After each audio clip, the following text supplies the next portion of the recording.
Hello you dirty wastelanders, my name is Holy Awesome Cat and welcome to another video. I'll be creating two separate videos, 5 things I love in Fallout 76 and this one, 5 things that infuriate me. Although I really do enjoy Fallout 76, I'm not blind to the many items, features or their lack of wrong with the game. The first one I'm going to talk about is shotty bouncing. In Fallout 76 I started as a rifle build, moved my points over to a heavy build, then rearranged all my perks into a shotgun build. But now I've sat there for a good minute. Shotguns in 76 are amazing inside VATS, or if you've never played a Fallout and don't know what VATS is, it's essentially a aimbot targeting system, basing your accuracy of a shot on chance. For shotguns, VATS seems to scrap bullet spread altogether, and gives your enemy the max potential damage possible, and even at a lot longer ranges than when outside of VATS in free aim, making it much more powerful. However, this is not the problem. The problem is when shotguns are used outside of VATS, it will actually give your enemies health after shooting them. So the enemy's health bar looks like it's kind of bouncing up and down. This problem is so bad, you can actually VATS an enemy to 1% health, try to finish him off in free aim, for its health to return to nearly full. This happens to me on the daily. This whole dynamic makes shotguns great for short, explosive engagements, but essentially unusable for crowd control when VATS will be used up too quickly. From what I've seen, this has been present since launch, and I can't find Bethesda addressing this issue at all. For number 2, I want to talk about bundles within the Atom Shop.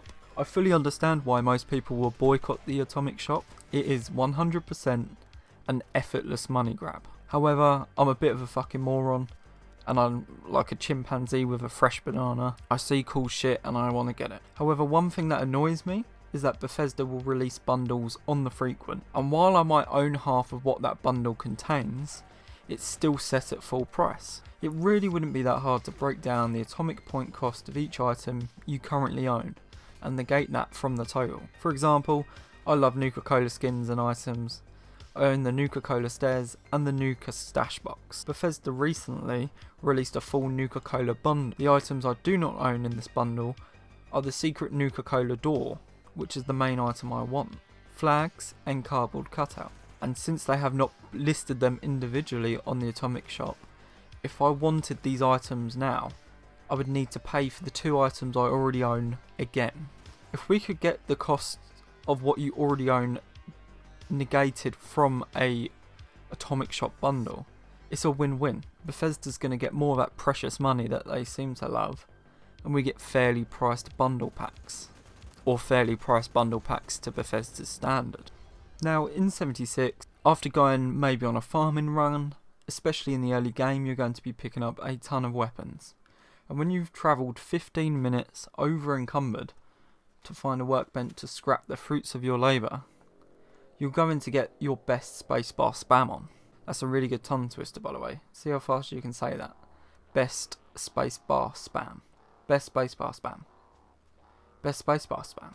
I'm doing quite well. However, maybe you already had a few weapons on you that you've modded or you've specifically want to keep. On more than one occasion, you will at some point accidentally scrap a weapon or sell a weapon that you really wanted to keep. It would be great to implement some kind of system where you could maybe assign gear items with a symbol, and that symbol assigned it as a keep item.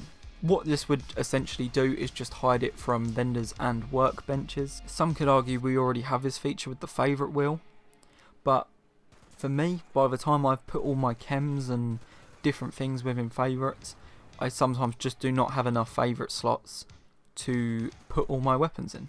I said I'd make 5 points, but I've got a little bonus frustration, and that is rifle drum mags, which is quite a coincidence that I wrote about this, because a viewer just asked this question on one of my videos. But I'll use the handmade rifle as an example here.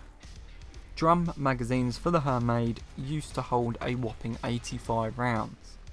Now I know that sounds a lot, but it meant surrendering the higher damage anti-armor effect of some of the smaller magazines. But as of right now, the drum magazine holds only 30 bullets, and for a short while the higher damaging stinging clip held 35 bullets. And instead of Bethesda buffing the drum mag back up, they nerfed the stinging clip too.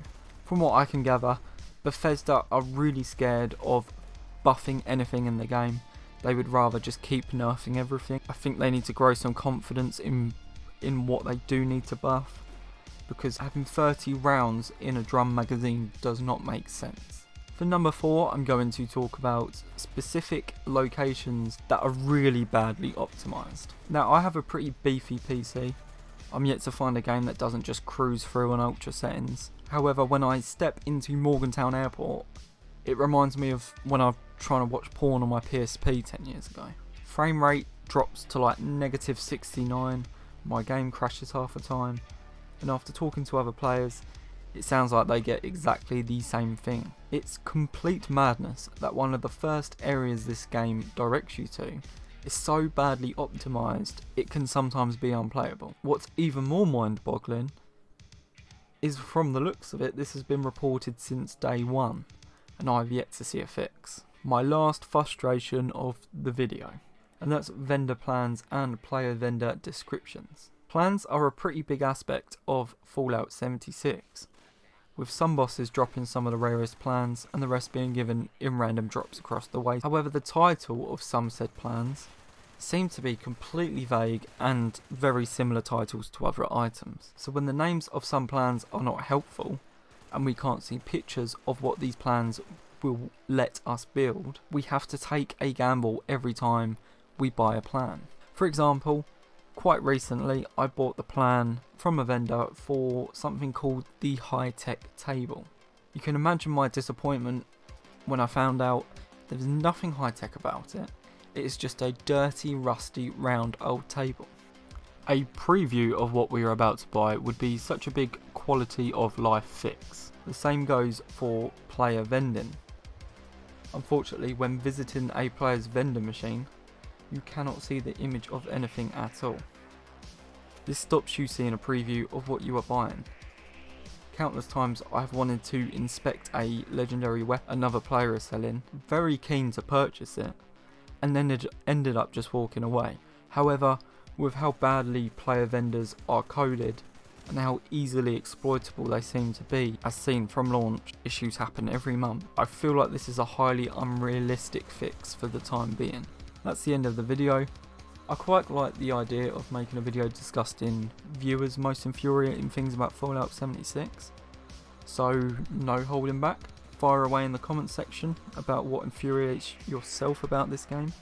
Look out for part 2, in which I discuss what I love about this game. Because although it's got its problems, there are still some redeeming features, and thanks for sticking it out until the end. Maybe think about hitting the red button. I'm so close to 100 subscribers, which is mental, and I would forever be grateful for you helping me achieve that. I also have a Twitch channel where I stream Fallout 76 or Skyrim, depending on how I'm feeling, so consider heading over to check it out. Thanks for watching and see you next time.